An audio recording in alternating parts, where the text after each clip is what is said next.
Hi and welcome back to today's Morning Report. Charts appraisals on Tuesday the 28th of July with me, Rich Perry, market analyst at Handset Markets.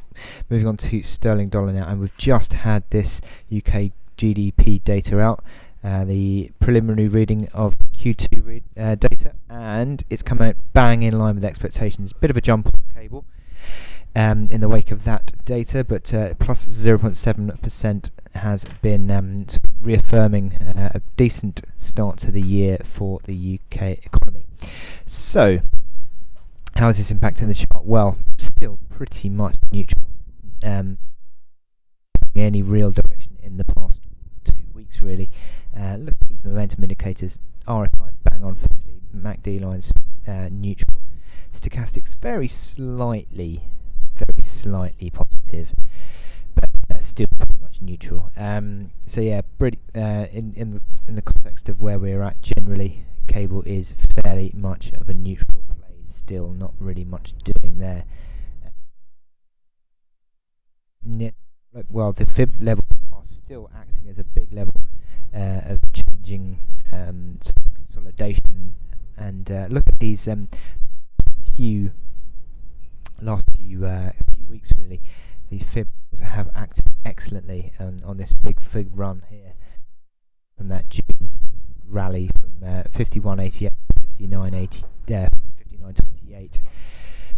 So that's 38.2% and also 61.8%. We're still flying around those two numbers, and yesterday we've sort of reaffirmed that 61.8% fib level with that rally from that 54.70 level. So this is the reaction since that GDP data. It was very slightly down. It's rallied about 40-50 ticks now off that data. So obviously a strong reaction in the wake, and initially you'd see that 55.94 resistance coming under pressure. That's 20 pips away from where we are now, but certainly the big resistance on this cable chart is this overhead level at 56.70, which is hit 3 times actually on this chart. So that would be still the big overhead resistance.